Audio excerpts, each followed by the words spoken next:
नमस्कार, स्वागत है आपका डीबी लाइव ब्रेकिंग में। मैं हूं समीर आत्मज मिश्र और मेरे साथ हैं अमलेंदु उपाध्याय। वोट चोरी का मामला काफी बढ़ता जा रहा है और दिलचस्प बात यह है कि चुनाव आयोग एक छोटा सा ट्वीट करने के बाद खामोश है, लेकिन भारतीय जनता पार्टी की प्रतिक्रियाएं उस पर जबरदस्त तरीके से आ रही हैं। भारतीय जनता पार्टी को वोट चोरी के आरोपों पर ये चीजें जो है वो सही नहीं दिख रही है और उसको आपत्ति है कि वोट चोरी के आरोप चुनाव आयोग पर क्यों लग रहे हैं। और चुनाव आयोग पर वोट चोरी के आरोप इसलिए लग रहे हैं कि वोट चोरी के जरिए चुनाव आयोग ने भारतीय जनता पार्टी को जगह जगह जिताने की कोशिश की है और उसमें कामयाबी भी पाई है तमाम जगहों पर।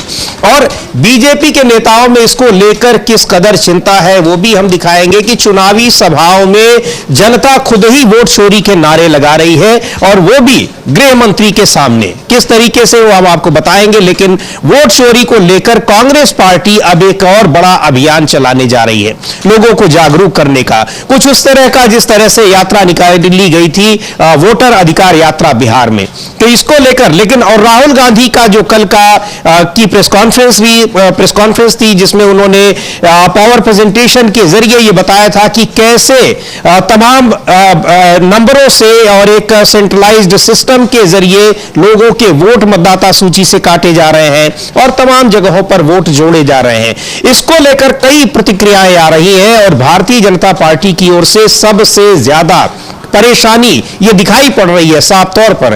कल भी तुरंत प्रेस कॉन्फ्रेंस के बाद भारतीय जनता पार्टी के नेता अनुराग ठाकुर ने उस पर प्रेस कॉन्फ्रेंस की, सवाल उठाए। राहुल गांधी के ऊपर सवाल उठाए जा रहे हैं कि संवैधानिक संस्था पर क्यों उंगली उठा रहे हैं, उनको भरोसा नहीं है। लेकिन संवैधानिक संस्था को खुद जवाब देना चाहिए कि उसके ऊपर जो आरोप लग रहे हैं उन आरोपों पर क्या कहना है। सरकार के समर्थन के आरोप उस पर लग रहे हैं और विपक्ष के विरोध के आरोप ये किसी संवैधानिक संस्था पर अगर लगते हैं तो ये लोकतंत्र को कितना कमजोर करने वाली स्थिति होगी, ये समझना चाहिए और ये बात चुनाव आयोग को भी समझनी चाहिए। लेकिन अमलेंदु जी, चुनाव आयोग ने कल के जब हम लोग ब्रेकिंग इसी कार्यक्रम में बात कर रहे थे उस समय एक छोटा सा उनका ट्वीट आया था जिसमें आरोपों का जवाब देते समय उन आरोपों में खुद ही पकड़ में आ गए कि आरोपों को स्वीकार भी कर रहे हैं। उसके बाद चुनाव आयोग की कोई प्रतिक्रिया, कोई जवाब, कोई प्रेस कॉन्फ्रेंस कुछ भी नहीं आया है। लेकिन भारतीय जनता पार्टी लगातार उस पर बयान जारी कर रही है, पार्टी के तमाम नेता उस पर बयान जारी कर रहे हैं। हाँ बिल्कुल, पार्टी के तमाम नेता उस पर बयान जारी कर रहे हैं और चुनाव आयोग ने जो था अपना जो स्पष्टीकरण दिया भी कल समीर जी, उसमें साफ तौर पर देखा गया कि चुनाव आयोग उस स्पष्टीकरण में खुद उल्टा फंसता हुआ नजर आया। एक तो उसने ये स्वीकार कर लिया कि वहां गड़बड़ी हुई और चूंकि उसने देखा यह कि साहब अनसक्सेसफुल अटेम्प्ट हुआ था, उस पर चुनाव आयोग ने ही एफआईआर दर्ज कराई थी। और जो सीआईडी का वहां का पत्र जारी किया गया उसमें साफ तौर पर यह है कि चुनाव आयोग ने ही जो एफआईआर दर्ज कराई है उसी एफआईआर पर सीआईडी को चाहिए दस्तावेज, वो चुनाव आयोग नहीं दे रहा है। तो आपने जो एफआईआर दर्ज कराई तो आप उस पर दस्तावेज क्यों नहीं दे रहे हैं? इसका मतलब कि जो राहुल गांधी आरोप लगा रहे हैं कि कोई एक सेंट्रलाइज सिस्टम है जहां से इसको किया जा रहा है, उसमें सेंध लग चुकी है और जो वोट चोरी करने वाले लोग हैं उनको ज्ञानेश कुमार जो मुख्य चुनाव आयुक्त थे वो बचा रहे हैं। ये आरोप राहुल गांधी का एक तरीके से चुनाव आयोग उसको सच साबित करता हुआ नजर आ रहा है। तो ये देखने में आया। लेकिन जिस तरीके से भारतीय जनता पार्टी एक तरह से कहा जाए बावली हो गई, समझ लीजिए यही शब्द मुझे लगता है इस्तेमाल करना चाहिए कि वो, और जिस तरीके से अब शुरू कर दिया। अच्छा, कल एक और मजेदार वाकया हुआ। कल ये हुआ कि राहुल गांधी जिस समय प्रेस कॉन्फ्रेंस कर रहे थे उसके बाद जो आईएनएस के एक पत्रकार ने सवाल पूछा कि आप अदालत जाएंगे नहीं जाएंगे, तो उस पर राहुल गांधी ने कहा कि सामान्य परिस्थितियां जो होती है तो नेता विपक्ष का काम जो है वो सरकार की नीतियों को सवाल उठाना और बैलेंस का नजर रखना, चेक एंड बैलेंस करना, ये सब होता है। सामान्य परिस्थितियों में मेरा काम इसको लोकतंत्र की रक्षा करना नहीं है, लेकिन मैं इसको कर रहा हूं चूंकि जो संवैधानिक संस्थाएं है तो मैं कर रहा हूं चूंकि ये काम संवैधानिक संस्थाओं का है कि वो उसको संविधान की रक्षा करें। उसको क्लिप कटुआ जो बीजेपी का है IT सेल, उसने चलाया कि देखिए राहुल गांधी कह रहे हैं कि लोकतंत्र को बचाना उनका काम नहीं है, लेकिन पूरी बात जो थी वो नहीं सुनाई। हम लोग वो बाइट सुन सकते हैं राहुल गांधी ने उस समय जो क्या कहा था कि ये काम मेरा है कि नहीं है, ये उन्होंने जो राहुल गांधी ने कहा था इसको वो एक सवाल के जवाब में उन्होंने कहा था और उसका जो पूरा बयान है उसमें से केवल केवल एक लाइन, एक वाक्य काट कर कि मैं लोकतंत्र को बचाने की मेरी जिम्मेदारी नहीं है, इसको सर्कुलेट कर दिया गया और सोशल मीडिया में उसे लेकर राहुल गांधी की आलोचना हो रही है। हम लोग देखेंगे वास्तव में राहुल गांधी का जो पूरा बयान था, और ये क्लिप काट के, एक छोटी सी क्लिप 5 सेकंड 7 सेकंड की क्लिप के जरिए किसी को भी बदनाम करने की साजिश है। आईटी सेल की बहुत पुरानी है, तमाम मुद्दों पर किया गया है, लेकिन अब वो इन सारी चीजों पर एक्सपोज हो जाते हैं, क्योंकि ये पूरा का पूरी प्रेस कॉन्फ्रेंस सबने सुनी थी, वो सवाल जवाब भी सुने थे, सारा कुछ लाइव हुआ था कई प्लेटफॉर्म्स पर, हम लोगों ने भी उसको लाइव दिखाया था। तो उसमें ये संदेह नहीं रह जाता कि उसमें कहा क्या है। अब कोई वाक्य वो बोल रहे हैं और उसका एक टुकड़ा अगर निकाल कर रख दिया जाए तो फिर जाहिर सी बात है, कई बार होता है किसी को हम कोट कर रहे हैं और उनकी पूरी बात कह देते हैं और फिर कहते हैं कि ये उन्होंने कहा था। अब पता चले कि ये वाली लाइन उसमें ना आए तो वो बयान हो जाएगा कि ये हमारा हो गया। कुछ उसी तरीके से हम देखते हैं कहा क्या था राहुल गांधी ने सवाल के जवाब में, और किस तरह से उस क्लिप का एक हिस्सा इस्तेमाल किया जा रहा है, तो उसको दिखाते हैं। लेकिन ये मुझे लगता है कि ये दांव भी अब उल्टा पड़ने लगा है, क्योंकि लोगों को पता चल गया है कि किस तरीके से ये क्लिप्स के साथ खेल होता है और एक छोटा सा टुकड़ा उसका काटकर निकाल लिया जाता है। तो सुनते हैं पहले राहुल गांधी का वो पूरा का पूरा बयान एक सवाल के जवाब में जो उन्होंने अपनी प्रेस कॉन्फ्रेंस में कहा था कि आपके पास पुख्ता सबूत है, ब्लैक एंड व्हाइट सबूत है, तो क्या अगर ईसीआई अभी जवाब नहीं देती है तो कोर्ट का रुख करेंगे, ये ऑप्शन है आपके पास, जाएंगे? देखिए, मैंने कहा कि मेरा काम as opposition leader normal situation में मेरा काम ऑपोजिशन का रोल है, सरकार पे प्रेशर डालने का रोल है। मेरा काम हिंदुस्तान के लोकतंत्र को बचाने का नहीं है, मैं वो काम कर रहा हूं, इस स्टेज पे मैं वो काम कर रहा हूं। तो मेरी सोच है कि as a patriotic Indian, as somebody who loves India, who loves the constitution, it is my duty to put the truth in front of the people of India. अब तो ये सवाल और उसका जवाब, ये पूरा का पूरा वो हिस्सा रहा, लेकिन उसमें से एक क्लिप वो सोशल मीडिया पर वायरल करने की कोशिश की जा रही है।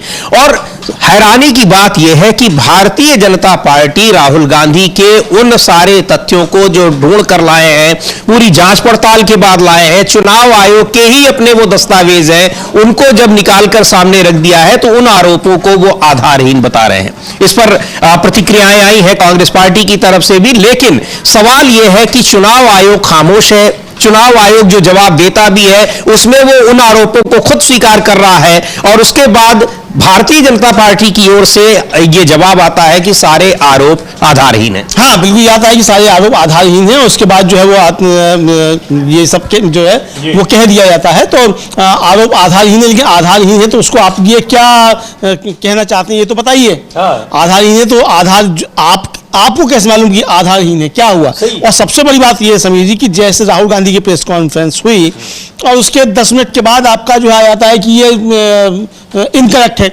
बस 10 मिनट में चुनाव आयोग ने कौन सी जांच कर ली? सवाल ये भी ना कि चुनाव आयोग ने कौन सी जांच कर ली कि इनकरेक्ट है। और दूसरी बात ये कि आपके इनकरेक्ट करने से काम चल जाएगा, चूंकि आरोप जब आपके ऊपर है, कोई चोर कैसे कह देगा कि हाँ साहब आप जो कह रहे हैं मेरे ऊपर चोरी का आरोप वो सही है? चोर तो यही कहेगा ना कि चोरी का आरोप गलत है। तो चुनाव आयोग के ऊपर ही जब चोरी का आरोप है, मुख्य चुनाव आयुक्त के ऊपर ही आरोप है कि वो चोरों को संरक्षण दे रहे हैं, तो किस तरीके से उनके का क्या मतलब रह जाता है सफाई का कि ये इनकरेक्ट है, हमने चोरी नहीं की है। तो घुरे हुए मुख्य चुनाव आयुक्त हैं और सीधे सीधे राहुल गांधी ने उनको ही घेरा है। ये बिल्कुल, और इसको लेकर सुरेंद्र राजपूत हैं, कांग्रेस पार्टी के प्रवक्ता हैं, उन्होंने सवाल उठाया है कि आखिर बताएं तो ये सारे आरोप आधारहीन क्यों हैं? उसके लिए आपको ये बताना पड़ेगा कि जो आपको दस्तावेज, चुनाव आयोग के ही सारे दस्तावेज, उनके स्क्रीनशॉट आपको दिए गए हैं वो सब गलत हैं, और खुद चुनाव आयोग जो जवाब दे रहा है उसमें वो उन्हीं आरोपों की पुष्टि कर रहा है। सुन लेते हैं सुरेंद्र राजपूत को क्या कह रहे हैं। कैसे बेसलेस है? हमने मत चोरी की कोशिश का आरोप लगाया है। हमने तो कहा है आपसे कि ओटीपी की ट्रेल दे दीजिए, हमने तो कहा है आपसे कि क्या नाम आप मोबाइल नंबर दे दीजिए, हमने तो कहा है आपसे कि आप जो है आईपी एड्रेस दे दीजिए, वो आप नहीं दे रहे हैं। 18 लेटर कर्नाटक की सीआईडी आपको लिख चुकी है। 9 लेटर कर्नाटक का मुख्य चुनाव आयुक्त आपको लिख चुका है। आप वो ट्रेल नहीं दे रहे, किसको बचा रहे हैं आप? हमने ये थोड़ी कहा वहां मत की चोरी, वहां मत की चोरी की कोशिश हुई। 6058 लोगों के मत डिलीट करने के लिए ऑनलाइन आवेदन हुआ, और जब उन लोगों से पूछा गया जिन लोगों ने आवेदन किया, तो उन्होंने कहा कि आवेदन हमने नहीं किया।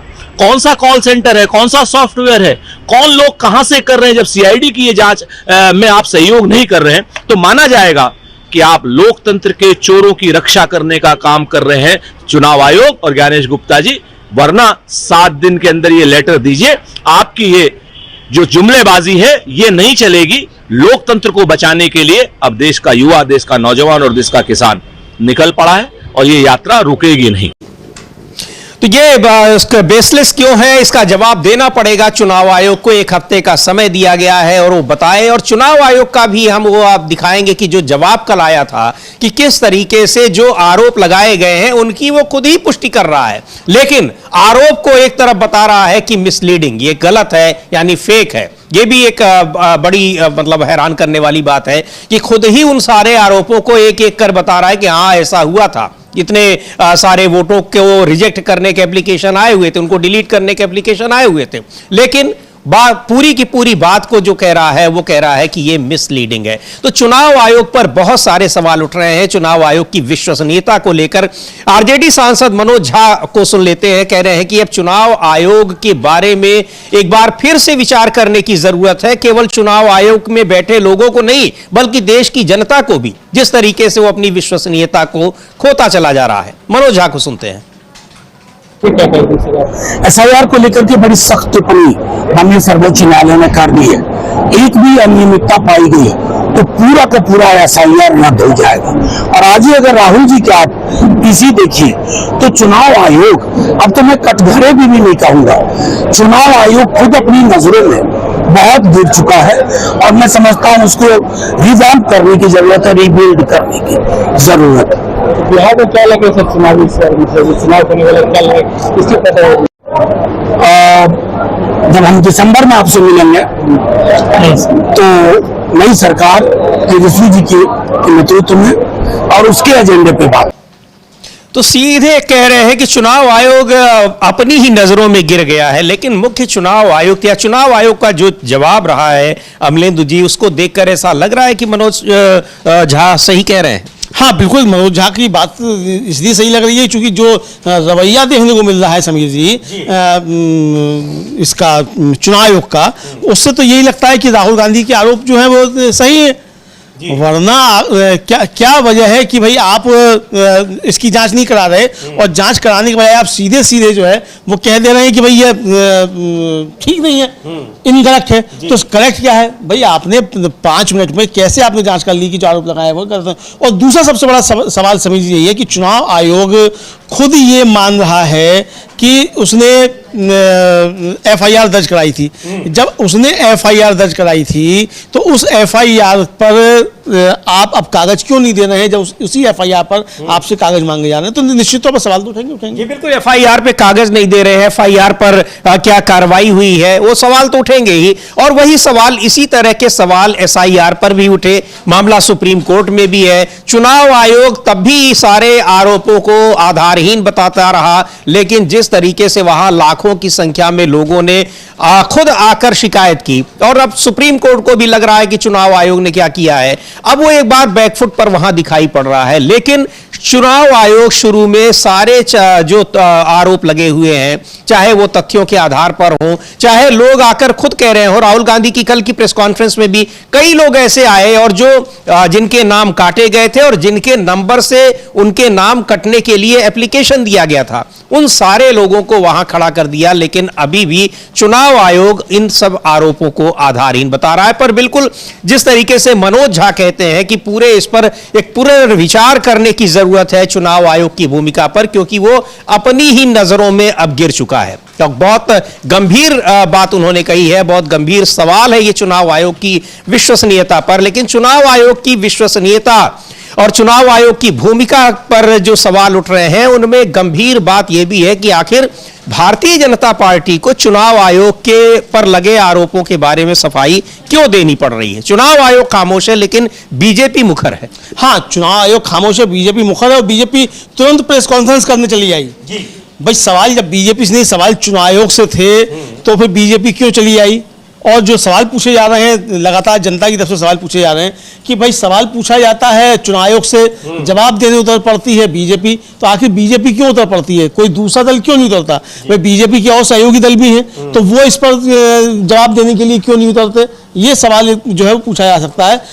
कांग्रेस के राज्यसभा में उपनेता हैं प्रमोद तिवारी, उन्होंने भी कहा है कि भाई जो जब उन्होंने लगाया आरोप राहुल गांधी ने, तो चुनाव आयोग का तो मतलब कोई जवाब नहीं दे रहा, लेकिन चुनाव आयोग का जब बचाव जो है वो भाजपा के प्रवक्ता जरूर कर रहे हैं और चुनाव आयोग पूरी तरह से बेनकाब हो गया। जी बिल्कुल, सुन लेते हैं प्रमोद तिवारी क्या कह रहे हैं। राज्यसभा के सदस्य हैं, कांग्रेस के उपनेता हैं, और चुनाव आयोग के पर लगे आरोपों का जवाब बीजेपी के प्रवक्ता क्यों दे रहे हैं, इस पर उन्होंने कहा है।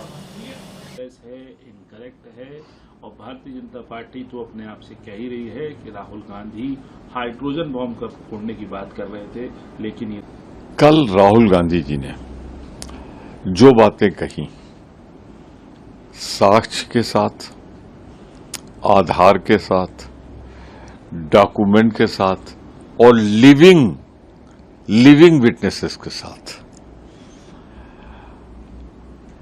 उसका कोई जवाब इलेक्शन कमीशन नहीं दे रहा है। और जैसा होता है ना कि चोर चोर मौसेरे भाई, कहावत के तौर पे कह रहा हूं मैं, तो इलेक्शन कमीशन नहीं, डिफेंड कर रहे हैं भारतीय जनता पार्टी के प्रवक्ता। कोई जवाब है इस बात का? इलेक्शन कमीशन कह रहा है कि जवाब दिया जा चुका है। तो जो सीआरपीसी में जो प्राविधान है इन्वेस्टिगेशन का, उसमें कानूनन सीआईडी को अधिकार है। सीआईडी जांच हो रही है, संवैधानिक संस्था है इलेक्शन कमीशन। तो जो एक संवैधानिक जांच एजेंसी ने 1-2 बार नहीं 18 बार इनसे पूछा तो उसको जवाब क्यों नहीं दे रहे। ये जवाब जो मीडिया में तैरा रहे हैं वो तो उनको देना चाहिए था और उसको रिपीट करना चाहिए था। वैसे जैसे यहां है देश का इलेक्शन कमीशन, कर्नाटक का इलेक्शन कमीशन, वो भी तो संवैधानिक संस्था है, उसने भी भेजा है कोट करते हुए, उसका भी जवाब नहीं दे रहे। तो पूरी तरीके से इलेक्शन कमीशन एक्सपोज हो गया है, किसी बात का कोई जवाब नहीं है, हर बात का तर्क के साथ जवाब दें। तो पूरी तरह अब साफ हो गया था कि इलेक्शन चोरी के लिए जो दूसरी किस्त दी है वो और ज्यादा साक्ष्यों के साथ है। अब बड़ा इंतजार है भारतीय जनता पार्टी को हाइड्रोजन बम का, तो इतनी जल्दी क्या।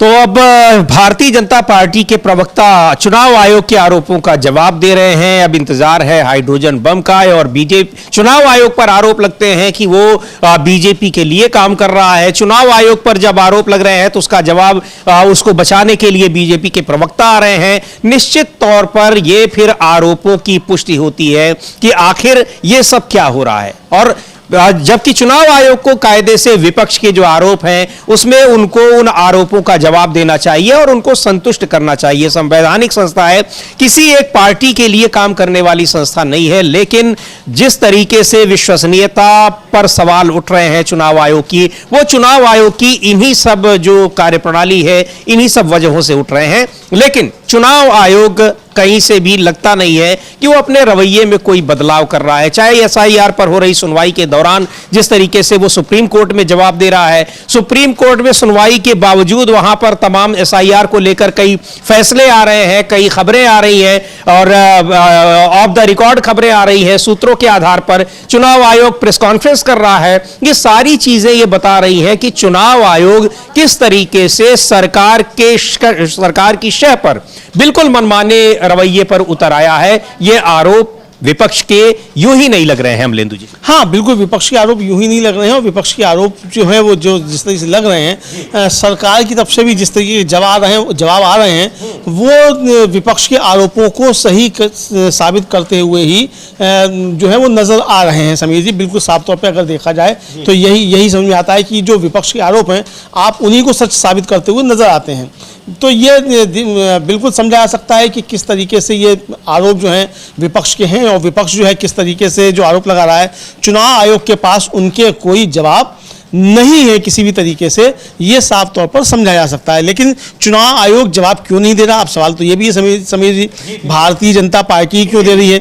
लेकिन इस बीच ज्ञानेश कुमार के त्यागपत्र की मांग जो है वो होने लग गई है। तृणमूल कांग्रेस की सांसद है महुआ मोइत्रा, उन्होंने ट्वीट किया, उन्होंने ट्वीट करके जो है वो मांग की कि ज्ञानेश कुमार जो है उनको इस्तीफा दे देना चाहिए। और उन्होंने लिखा भी है अपने ट्वीट में कि मुख्य चुनाव आयुक्त ज्ञानेश कुमार को तुरंत इस्तीफा दे देना चाहिए। चुनाव आयोग वोट चोरी करने वालों द्वारा संचालित वोट चोरी मशीन की निगरानी कर रहा है। ये इस बात कहकर उन्होंने अपनी 2 लाइन की, ये है उनका ट्वीट जो अंग्रेजी में किया है, जिसका मतलब है कि चुनाव आयोग वोट चोरी करने वाले लोगों को बचा रहा है। वही बात जो कल की उनकी वोट चोरी मशीन की निगरानी कर रहा है, जो बात कल राहुल गांधी ने अपनी प्रेस कॉन्फ्रेंस में कही थी। उन्होंने सीधे मुख्य चुनाव आयुक्त का नाम लेकर उन पर आरोप लगाए थे कि वो वोट चोरी करने वालों को प्रोटेक्ट कर रहे हैं, उनको संरक्षण दे रहे हैं। हाँ, उनको संरक्षण दे रहे हैं, ये आरोप लगाए थे। तो अब इस पर सीधे सीधे ज्ञानेश कुमार को त्यागपत्र दे देना चाहिए, ये मांग की है महुआ मोइत्रा ने। उधर कांग्रेस के ही नेता हैं मध्य प्रदेश के पूर्व मुख्यमंत्री दिग्विजय सिंह। दिग्विजय सिंह ने जो है कहा है कि अगर तकनीक के जरिए मतदाता सूची में धोखाधड़ी धीरे धीरे कमजोर होती जा रही है, चुनाव आयोग क्या होगा जब तकनीक और सॉफ्टवेयर के जरिए ईवीएम में हेराफेरी का खुलासा हो जाएगा। वो हम ट्वीट दिखा भी सकते हैं दिग्विजय सिंह का। और चूंकि दिग्विजय सिंह ईवीएम के खिलाफ लंबे समय से आंदोलन करते रहे, दिल्ली में आकर एक आंदोलन में दिग्विजय सिंह ने गिरफ्तारी भी दी थी ईवीएम के खिलाफ आंदोलन में, और वो लगातार मांग कर रहे थे कि ईवीएम जो है ये इसके जरिए हेराफेरी होती है। लेकिन अब तो ईवीएम से आगे बढ़कर जो है वो बात आ गई समझ, ये पूरी वोटर लिस्ट ही जो है वो सीधे सीधे बदल दी जा रही है और उसमें नाम जोड़े जा रहे हैं और घटाए जा रहे हैं। तो ये है दिग्विजय सिंह का जो ट्वीट है कि fraud in voter list through technology slowly closing in on election commission, what would happen when fraud through technology and software gets exposed of manipulation in EVM. जय सिया राम, जय बापू, जय भीम, लोकतंत्र जिंदाबाद, सत्यमेव जयते, ये सारी चीजें उन्होंने लिखी हुई हैं। एक और बड़ी महत्वपूर्ण बात है अमलेंदु जी, जो राहुल गांधी ने ये कहा है कि चुनाव आयोग क्या कर रहा है, सरकार के साथ मिलकर वो किस तरीके से पूरे लोकतंत्र को खत्म करने का काम कर रहा है, संविधान की धज्जियां उड़ाकर रख दे रहा है। इन सब चीजों को देश की जनता जान रही है, और जो युवा जनता है, युवा पीढ़ी है, वो भली भांति जान चुकी है। तो ये इसको लेकर भी जेन जी का उन्होंने जिक्र किया है, यानी जो बिल्कुल युवा पीढ़ी है, और उसको ये पता लग गया है कि कैसे वोट चोरी के जरिए यहां पर सरकारें बनाई जा रही हैं, और सरकार किस तरीके से उसमें सरकार को बनाने में चुनाव आयोग अपनी भूमिका निभा रहा है। मतदाता वोट जिसको दे रहा है उसका वो सरकार नहीं बना रहा है, बल्कि चुनाव आयोग की तरफ से जो एक फेक मतदाता है उनके जरिए सरकार बन रही है। ये बात उन्होंने कही है। हाँ बिल्कुल यही बात उन्होंने कही है। और कल राहुल गांधी ने शाम को समीर जी एक ट्वीट किया, और उस ट्वीट पे बड़ा बवाल मच गया है, भारतीय जनता पार्टी बड़ी बौखलाई हुई है। और राहुल गांधी ने ट्वीट किया, वो हम ट्वीट दिखा सकते हैं, कल शाम को उन्होंने किया था, ये ट्वीट है। हाँ, और आप बता सकते हैं कि लिखा गया था। ये ट्वीट है उसमें कि ये उन्होंने पहले तो तस्वीर है और उसके पीछे जो लिखा हुआ है कि democracy will not be deleted, democracy को खत्म नहीं किया जा सकता, किया जाएगा। और लिख रहे हैं कि देश के युवा, देश के स्टूडेंट्स, देश की जेन जी संविधान को बचाएंगे, लोकतंत्र की रक्षा करेंगे और वोट चोरी को रोकेंगे। मैं उनके साथ खड़ा हूं, जय हिंद। ये इस ट्वीट को, अब इस ट्वीट को लेकर क्यों बवाल मचा हुआ है, क्यों हैरान है भारतीय जनता पार्टी, क्यों परेशान है, वो बताएंगे अमलेंदु जी। हाँ, अब इस जेएनजी से परेशान इसलिए है समीर जी, क्योंकि जो हमारे पड़ोसी मुल्कों में जो हुआ है वो जेएनजी ने सब कुछ किया है, चाहे वो बांग्लादेश हो, चाहे श्रीलंका हो, चाहे हाल फिलहाल में नेपाल में हो। तो ये जेएनजी ने वहां जिस तरीके से सरकारें पलटी हैं, और ये आरोप यही रहे कि चूंकि वहां भ्रष्टाचार काफी था और वोट लूटे जा रहे थे, जनता की बात नहीं सुनी जा रही थी, जेएनजी जो थी वो सड़कों पर उतरी, उसने वहां सरकारें पलट दी। श्रीलंका में भी यही हुआ, बांग्लादेश में भी यही हुआ, और अभी नेपाल में भी यही हुआ।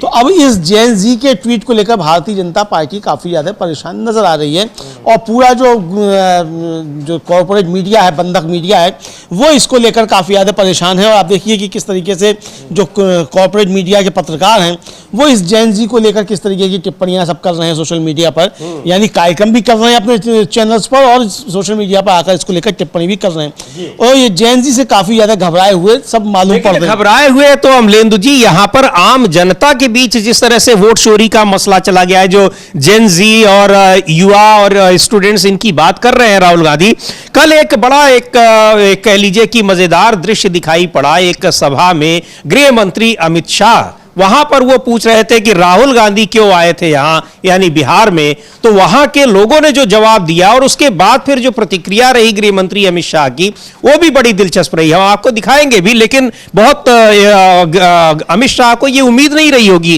किस तरह का जवाब आएगा। हाँ, अमित शाह को बिल्कुल ये उम्मीद नहीं रही होगी इस तरीके का जवाब आएगा और अमित शाह भौचक रह गए वो जिस समय जवाब आया। लेकिन वो जवाब तो आया, वो तो दिखाया जाएगा। लेकिन समीर जी, इस जेन जी को लेकर जो है भारतीय जनता पार्टी काफी ज्यादा परेशान नजर आ रही है।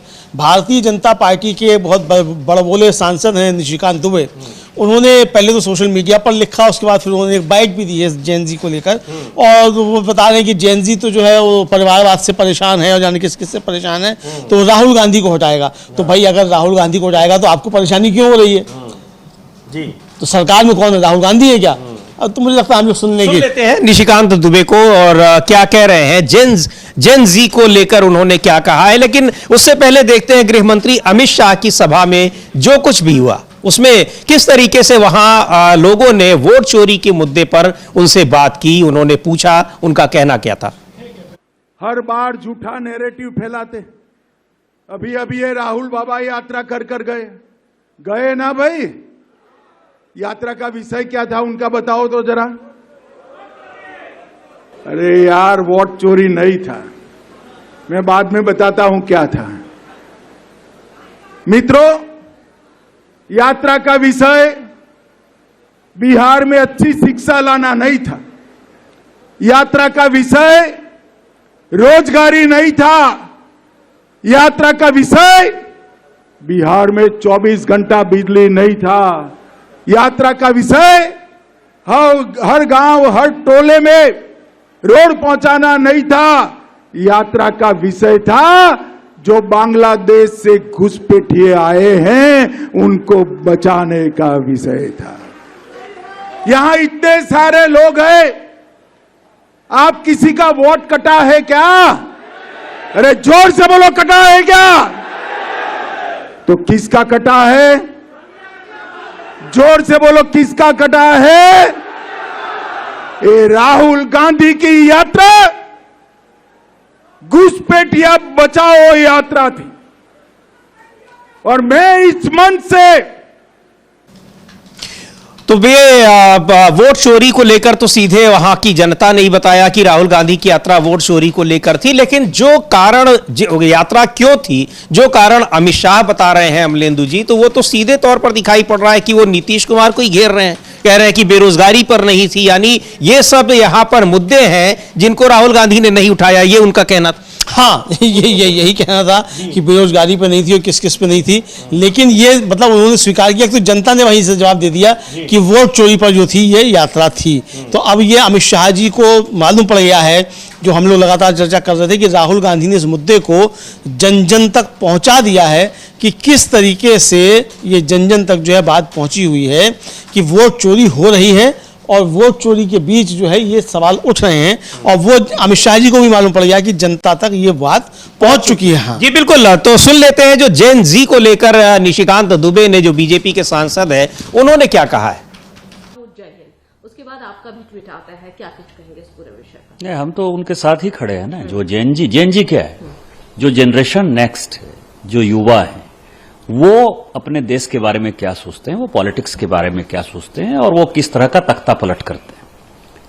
भारत में जेन जी ये काम कर चुका है।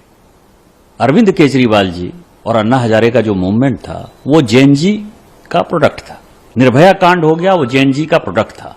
उस वक्त भारतीय जनता पार्टी ने एक बढ़िया काम किया कि उसने आग में जो है वो घी डालने का काम नहीं किया। नहीं तो जिस तरह निर्भया कांड में 1 लाख से ज्यादा लोग दिल्ली के सड़कों पर आ गए थे 2013 दिसंबर 14 जनवरी की यदि बात करें आप, जिसके कारण कि पार्लियामेंट को कानून बनाना पड़ा, क्या आपको लगता है कि भारतीय जनता पार्टी कूद जाती तो ये लोग कोई बच पाते? गांधी परिवार के खिलाफ ही तो माहौल था ना, मनमोहन सिंह जी की सरकार के खिलाफ ही माहौल था ना। लेकिन भारतीय जनता पार्टी ने उस वक्त तय किया, माननीय प्रधानमंत्री जी प्रधानमंत्री पद के उम्मीदवार घोषित हो गए थे, उन्होंने तय किया, उनका यह फैसला था कि अपने को जो है भड़काऊ बात नहीं करना है, इस संविधान के अंतर्गत काम करना है, क्योंकि यह संविधान बाबा साहब अंबेडकर का है। लेकिन तो ये निशिकांत दुबे भारतीय जनता पार्टी के सांसद हैं, अक्सर चर्चा में रहते हैं और अपने बयानों के कारण ही चर्चा में रहते हैं। और एक बार फिर वो जो कुछ भी कह रहे हैं अमलेंदु जी कि यहां पर जेन जी का आंदोलन सफल हो चुका है, अरविंद केजरीवाल उसके प्रोडक्ट है, लेकिन अरविंद केजरीवाल तो केवल एक छोटे से राज्य के मुख्यमंत्री बने। ये जिस आंदोलन का ये जिक्र कर रहे हैं उसका जो सबसे बड़ा लाभार्थी है वो तो भारतीय जनता पार्टी है और प्रधानमंत्री नरेंद्र मोदी हैं। और उनकी उस आंदोलन में शामिल तमाम लोग ऐसे रहे जो कि यहां पर बड़े पदों पर रहे और उनकी बड़ी भूमिका रही, चाहे उसमें जनरल वीके सिंह हो, चाहे उसमें किरण बेदी हो, या बहुत सारे ऐसे नेता रहे। तो अपनी खुद ही कह रहे हैं कि हाँ, हम लोगों ने किस तरीके से सरकार में आए हैं। हाँ, बिल्कुल एक तरीके से स्वीकार कर रहे हैं कि अन्ना को आगे करके किस तरीके से भारतीय जनता पार्टी ने उसका फायदा उठाया, ये निशिकांत दुबे की बात का तात्पर्य निकाला जा सकता है। लेकिन इसकी अब सवाल ये कि आप अगर आ गए तो अब आपको जेएनजी से घबराहट क्यों हो रही है? अगर राहुल गांधी जेएनजी की बात कर रहे हैं तो आपको परेशानी क्यों हो रही है? अब सवाल तो ये है ना। तो जाहिर बात राहुल गांधी उसमें और तो कुछ कहा नहीं।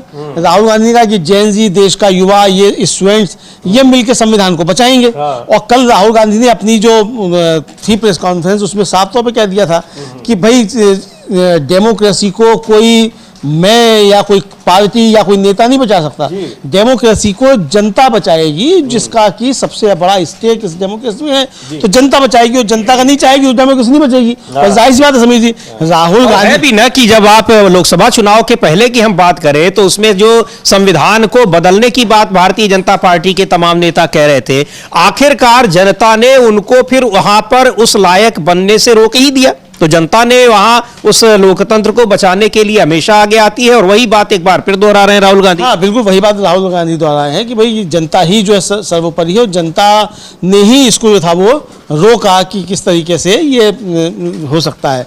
और इधर एक समीर जी बड़ा खुलासा हुआ है, और बड़ा खुलासा ये हुआ है कि एक रिपोर्टर्स कलेक्टिव है और उसने खुलासा किया कि आपको याद होगा कि जब ज्ञानेश कुमार जी ने प्रेस कॉन्फ्रेंस की थी तो उन्होंने कहा था कि ये वो हम डाटा कैसे दे दें, वीडियो क्लिप्स कैसे दे दें, माँ बहनों की होती है। अब मालूम ये आया है समीर जी कि एक प्राइवेट कंपनी को चुनाव आयोग ने पूरा का पूरा डाटा दे दिया, मैं फोटो, मैं फोन नंबर, मैं पते के सब कुछ डाटा दे दिया। और रिपोर्टर्स कलेक्टिव है उसकी ये खबर है, और ये है कि भाई मतलब ये डाटा जो दिया गया, करोड़ों रुपए का इसके पीछे वारा न्यारा सब हुआ होगा, ये इस तरीके के आरोप हैं।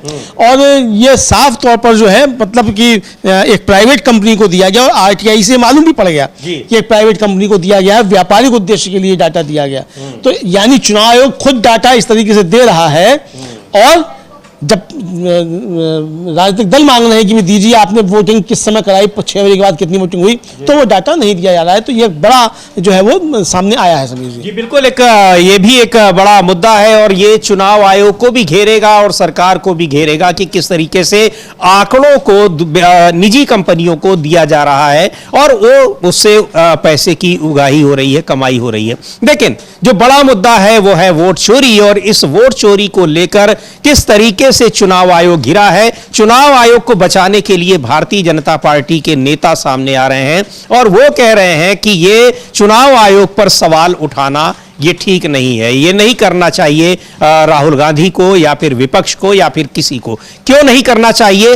और अगर नहीं करना चाहिए, जो सवाल उठ रहे हैं, तो फिर उसके जवाब मिलने चाहिए। तो जवाब नहीं मिल रहा है, इसीलिए सवाल उठ रहे हैं। और ये जब मामला कोर्ट में भी जा रहा है तो कोर्ट भी उस बात से सहमत दिख रहा है कि किस तरीके से मतदाता सूचियों में हेरफेर हो रहा है, चुनावी पूरी प्रक्रिया में किस तरीके से हेरफेर हो रहा है, और इस हेरफेर का फायदा किसी एक पार्टी को मिल रहा है, भारतीय जनता पार्टी को, निश्चित तौर पर फिर ये आरोप लगेंगे ही। एक बार सुनते हैं जो निर्दलीय सांसद हैं बिहार के, कांग्रेस पार्टी से जुड़े हुए हैं, पप्पू यादव, वो क्या कह रहे हैं। और राहुल गांधी ने जो सवाल उठाए हैं उनको भी वो बता रहे हैं कि वो सारे सवाल वो सही है और वो केवल एक जगह के सवाल नहीं है। इस तरह के सवाल कई राज्यों में और कई जगहों पर साफ तौर पर दिखाई पड़ रहे हैं और आने वाले दिनों में ये सारे तथ्य जो हैं वो सामने आएंगे भी। पप्पू यादव को सुनते हैं। देखिए, एक बात समझिए, राहुल गांधी जी संविधान की रक्षा के लिए और आम आदमी के वोट के अधिकार और उसके रेस्पेक्ट और उसके डेमोक्रेसी बचा रहे, इसके लिए वो लगातार आम आदमी की तरह आवाज उठा रहे हैं। राहुल गांधी जी ने स्पष्ट रूप से कहा कि आप विभिन्न तरीके से, अलग अलग तरीके से लोगों के वोट को कत्ल कर रहे हैं। एप्लीकेशन पड़ा नहीं, दिख रहा है कि 600 एप्लीकेशन पड़ गया। दूसरे के मोबाइल से आप वोट की चोरी कर रहे हैं, उसको हटा रहे हैं। आप आखिर क्या कारण है, इसके पीछे कौन है? एक विधानसभा में 6,000, 10,000, 8,000 वोट को आप काट रहे हैं। सवाल राहुल गांधी का नहीं है, सवाल कर्नाटक में सरकार राहुल जी की है, लेकिन वो उठा रहे हैं मुद्दे कि डेमोक्रेसी कैसे बचे, लोकतंत्र की रक्षा कैसे हो। मुद्दा यहाँ है और मुद्दा इस बात को लेकर के है कि चुनाव आयोग ने वोट चोरी करने का अलग अलग पैटर्न कैसे तैयार किया है। ये उन्होंने इस बात का जिक्र बिल्कुल लोगों को बुला करके, 4 लोगों को बुला करके बताया कि किस तरीके से प्रेशर है।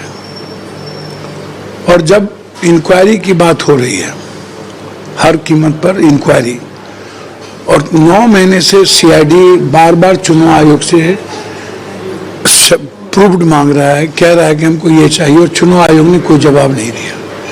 तो इसका मतलब है कि वर्तमान न्यायाधीश जो चुनाव आयोग हैं वो बिल्कुल प्रो भाजपा छोड़ दीजिए, प्रो आरएसएस छोड़ दीजिए, एंटी संविधान है, एंटी दलित है, एंटी ईबीसी है, एंटी ओबीसी है और एंटी नेशन है। उसको 1 मिनट भी इस पद पे नहीं रहना चाहिए।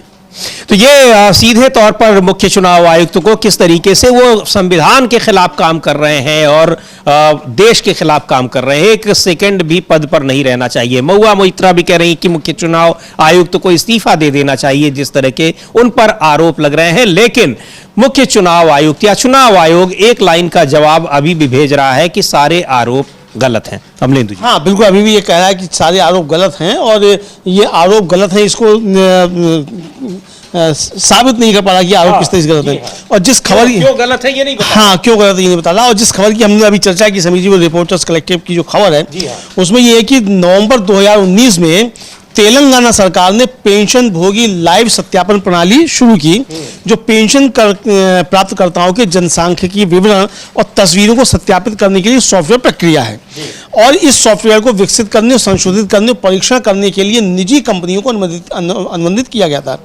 यह पहला ऐसा मामला है जहां एक स्वतंत्र संवैधानिक प्राधिकरण चुनाव आयोग ने निजी फर्मों से जुड़ी एक परियोजना के लिए अपना मतदाता डेटाबेस किसी राज्य सरकार के साथ साझा किया। चुनाव आयोग ने किन शर्तों के साथ ये डेटा तीसरे पक्ष के साझा किया, इसका खुलासा नहीं हो पाया है।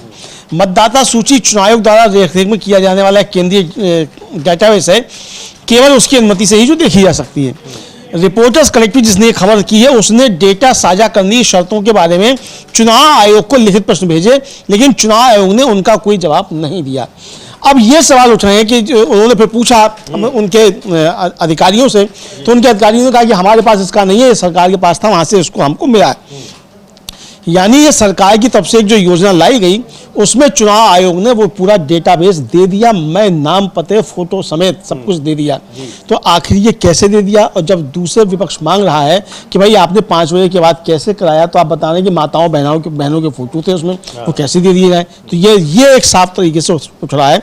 और आपको याद होगा समीर जी की आप कोर्ट में लोगों की जानकारी नहीं दे सकते हैं, लेकिन आपने किसी निजी कंपनी को पूरे राज्य को के मतदाताओं की सूची दे दी। राज्य के मतदाताओं की सूची दे दी, आपने एक निजी फर्म को दे दी। तो ये साफ तौर पर इस पर चुनाव आयोग ने इस रिपोर्टर्स कलेक्टिव को कोई जवाब नहीं दिया है कि उसने ये किन शर्तों के साथ दी और क्या दिया और क्या नहीं दिया।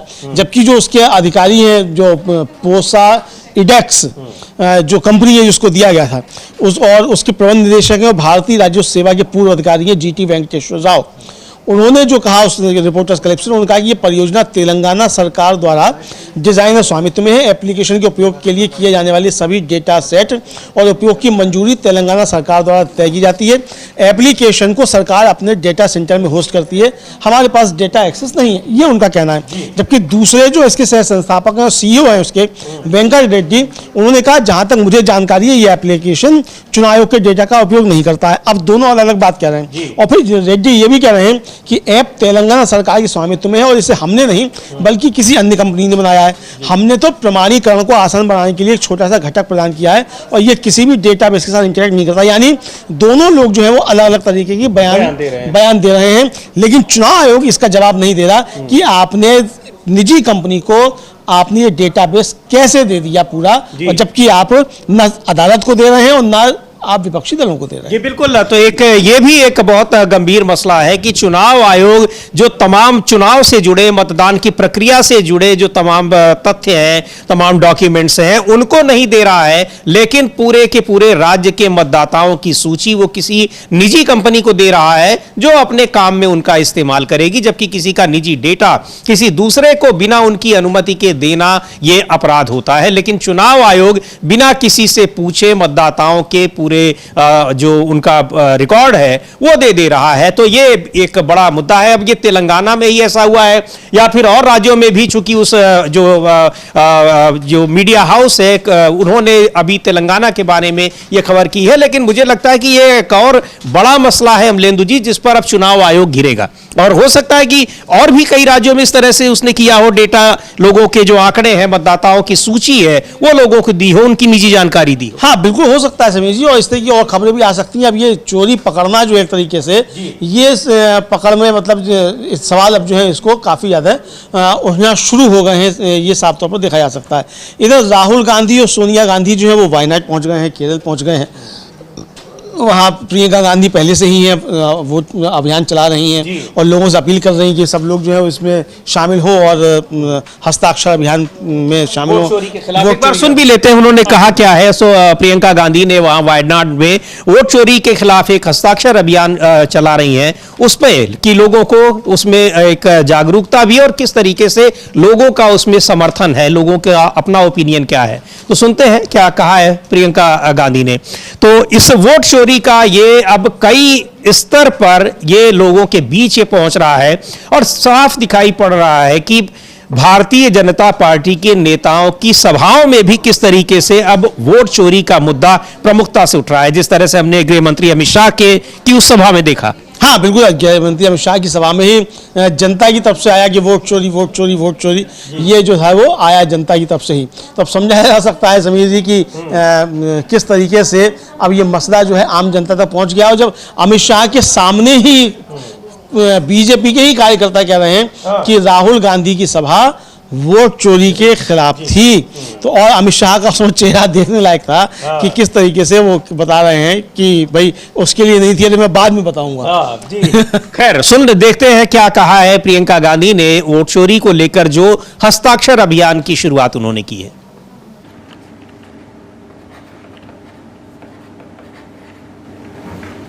I urge all of you to join our Vote Chori signature campaign.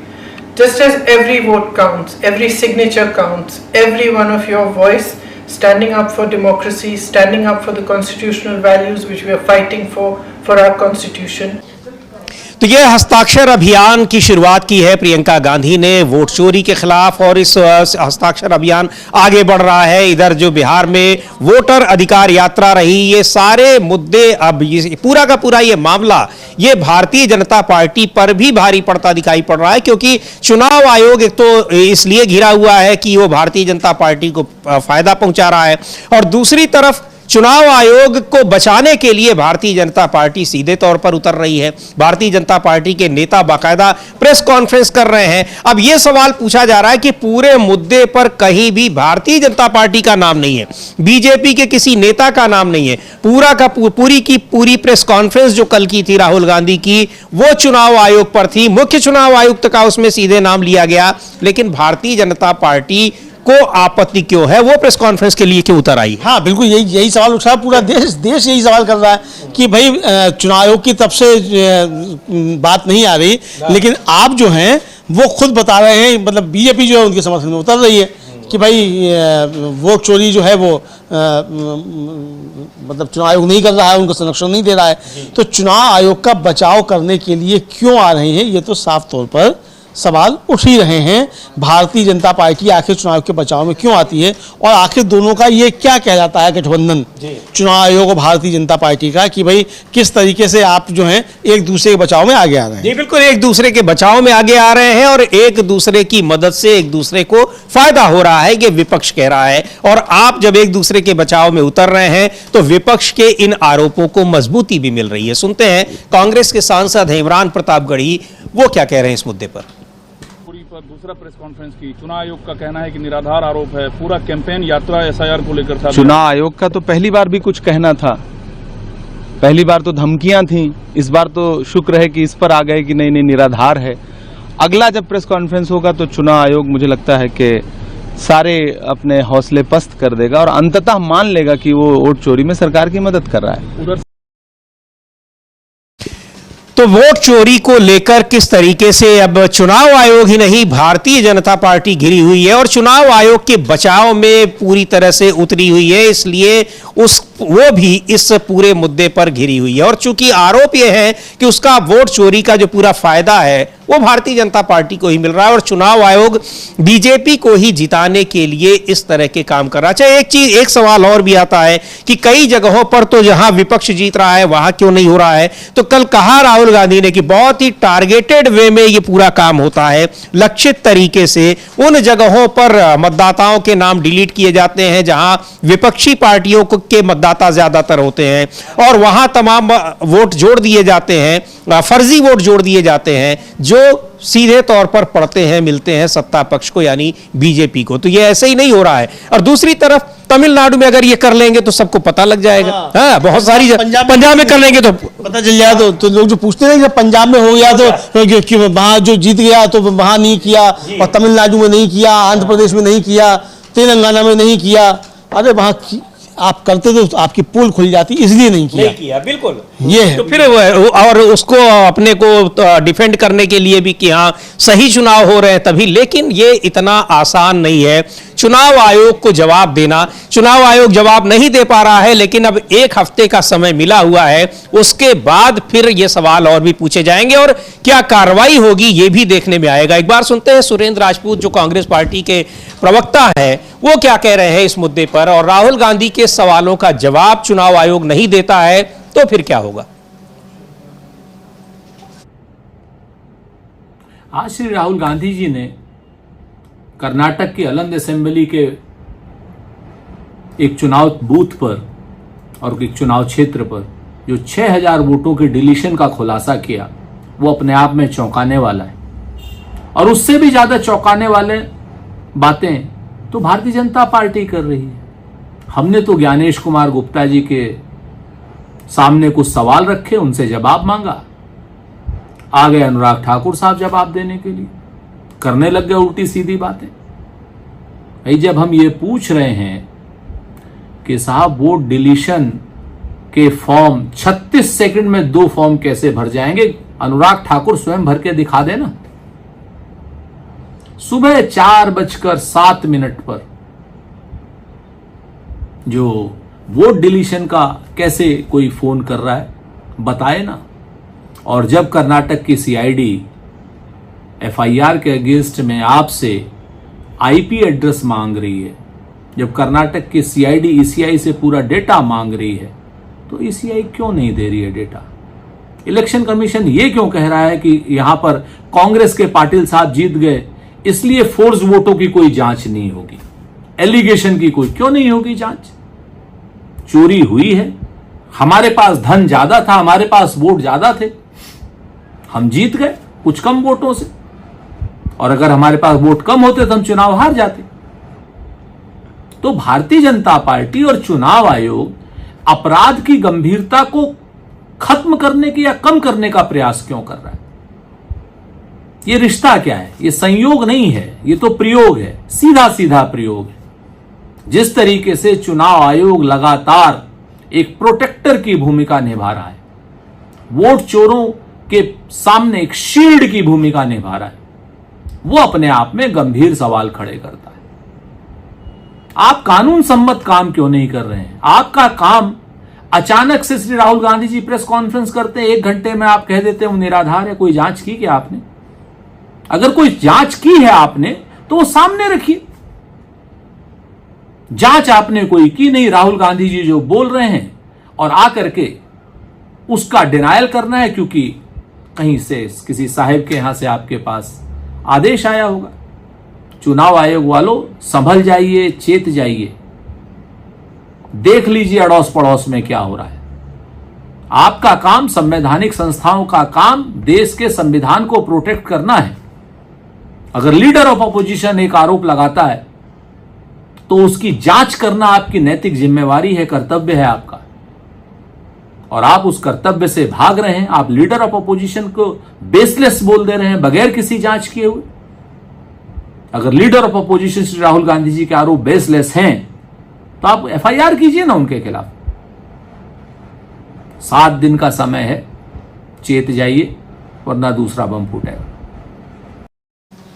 तो इस 7 दिन का समय है। अब उम्मीद है कि शायद चुनाव आयोग कुछ जवाब देगा उन आरोपों पर, लेकिन जो पहले ही दिन जो जवाब दिया गया है वो तो आरोप वही बता रहे हैं कि चुनाव आयोग भी उन सारे आरोपों को मान रहा है कि ये सब सही है, लेकिन उसके बावजूद वो कह रहा है कि ये मिसलीडिंग है, गलत है, और फैक्ट चेक के जरिए कह रहा है कि ये सारे आरोप बेसलेस हैं। और उसको बताने के लिए फिर भारतीय जनता पार्टी के नेता प्रेस कॉन्फ्रेंस कर रहे हैं कि चुनाव आयोग पर निराधार आरोप लगा रहे हैं राहुल गांधी। हाँ, भारतीय जनता पार्टी यही कह रही है, लेकिन कल राहुल गांधी ने जो तथ्य रखे उस पर किसी का कोई जवाब नहीं, बीजेपी का भी जवाब नहीं है। इस बात का भी कोई जवाब नहीं है कि सुबह 4 बजे उठकर कोई वोट क्यों डिलीट कर रहा है और 36 सेकंड में 2 वोट डिलीट करके ऑफिस हो जा रहा है ना। मतलब 5G से तेज जो है वोट डिलीशन का काम चल रहा है। राहुल गांधी को हम सुन सकते हैं कि कल उन्होंने क्या बात कही थी, 36 सेकंड में 2 वोट जो है कैसे डिलीट हो रहे हैं। जी बिल्कुल, इसमें कि कैसे वोट डिलीट किए जा रहे हैं। 36 सेकंड में 2 वोट डिलीट कर दिए गए, फॉर्म भी भरे गए और एक्सेप्ट भी हो गया और वोट डिलीट भी हो गया। किसी को पता नहीं है कि किस नंबर से किसका वोट डिलीट कराने के लिए एप्लीकेशन दिया जा रहा है। सुनते हैं कल की प्रेस कॉन्फ्रेंस में जो इस मुद्दे पर उन्होंने कहा था कि कैसे वोट डिलीट किए जा रहे हैं।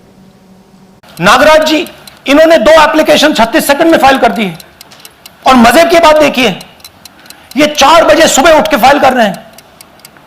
पता नहीं क्या हुआ, 4 बजे सुबह कहा कि भैया मैं 2 वोटर को डिलीट करूंगा, और कितने 36 सेकंड में डिलीट करके फिर सो गए।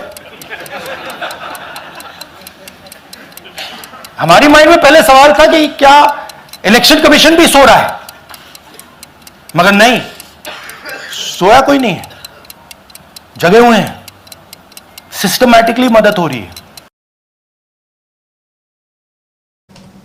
तो यह है कि 36 सेकंड में 2 फॉर्म भरे गए, भर के बाद एक्सेप्ट हो गए, एक्सेप्ट होने के बाद उन पर कार्रवाई भी हो गई, डिलीट भी हो गए। यानी उसमें चुनाव आयोग कितनी तत्परता से रात दिन जग के काम कर रहा है, ये बात कह रहे हैं राहुल गांधी। हाँ, रात दिन जग कर लोगों के इस तरीके से वोट डिलीशन का काम कर रहा है। और कल जो एक तरीके से जो सफाई दी गई समीर जी चुनाव आयोग की तरफ से, उसको लेकर सवाल उठाए हैं कांग्रेस के जो प्रवक्ता हैं गुरदीप सिंह सप्पल।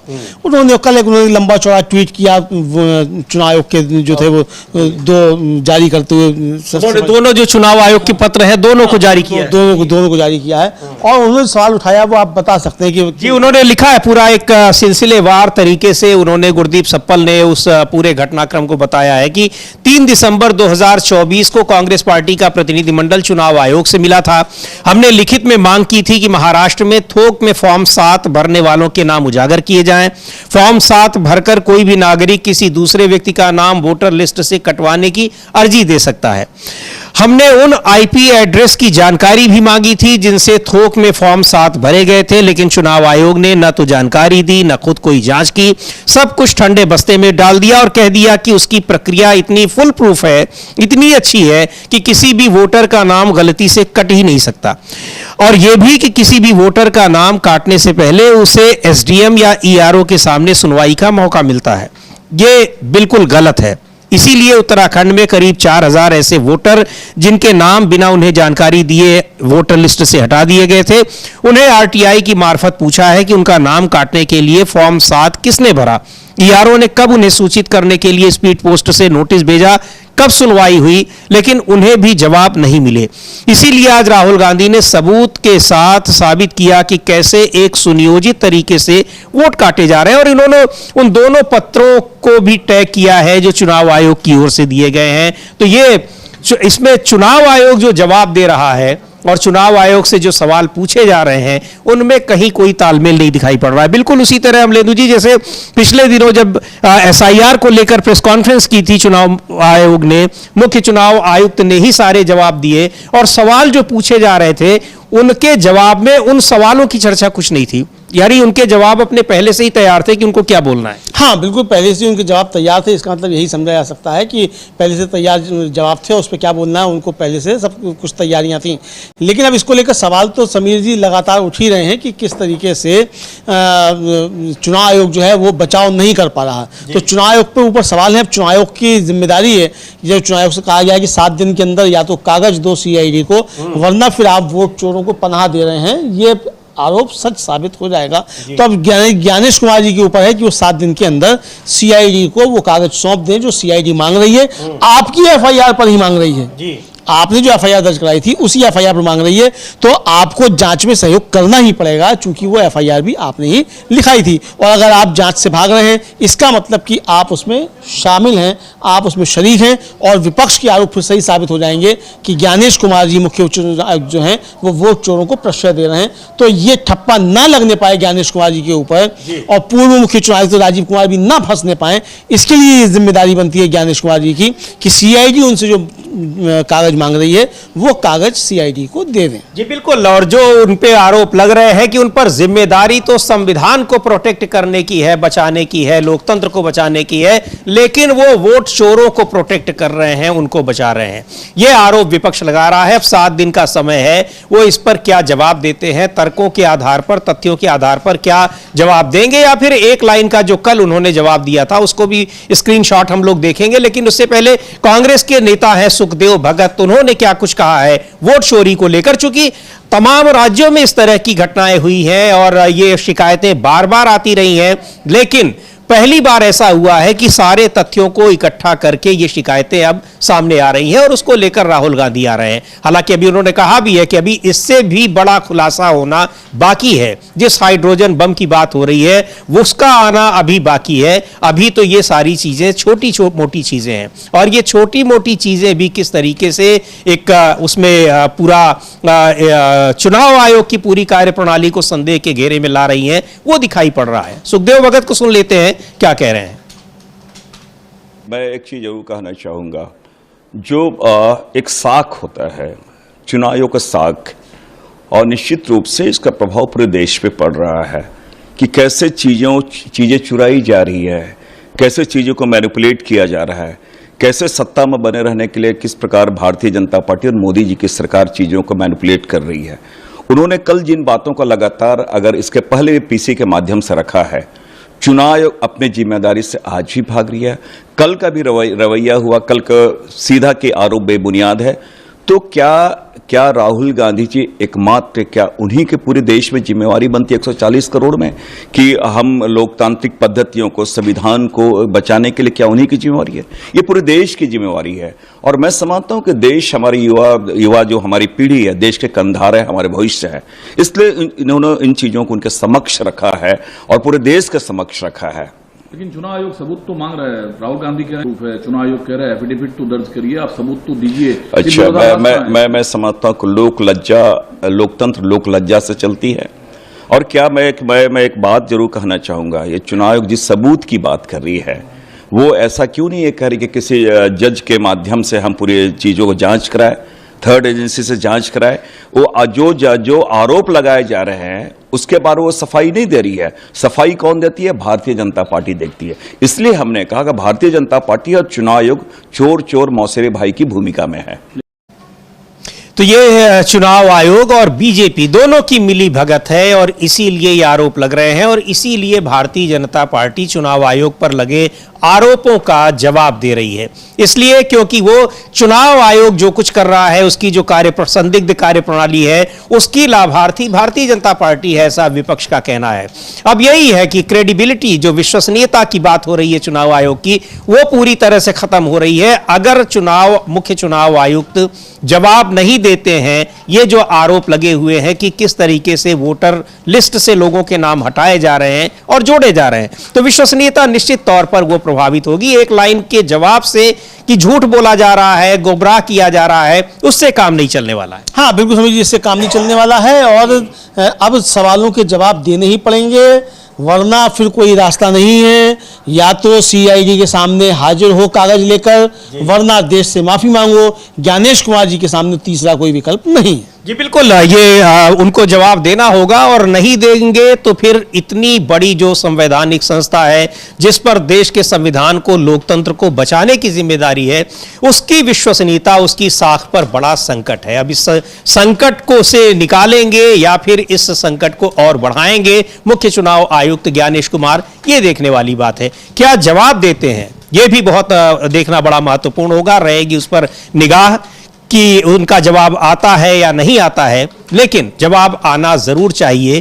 केवल एक लाइन का जवाब कि विपक्ष पूरा का पूरा झूठ बोल रहा है, यह ठीक नहीं है। यह भी लोकतंत्र के लिए खतरा है, क्योंकि आपको विपक्ष के सवालों का, विपक्ष की आपत्तियों का, विपक्ष की शंकाओं का समाधान करने की जिम्मेदारी है। केवल उनको झूठा बताकर कह देना ठीक नहीं है, क्योंकि विपक्ष में जो लोग बैठे हैं, सांसद हैं, वो भी लाखों करोड़ों लोग की जनता के द्वारा चुनकर आए हैं, कोई ऐसे ही नहीं आए हुए। तो रहेगी अब इस पर निगाह। मुख्य चुनाव आयुक्त के जवाब पर सबसे महत्वपूर्ण बात है। और बने रहिए डीवी लाइव के साथ तमाम खबरों के लिए, विश्लेषण के लिए। इस कार्यक्रम को अब यहीं समाप्त करते हैं। मुझे और अमलेंदु उपाध्याय को दीजिए अनुमति। नमस्कार।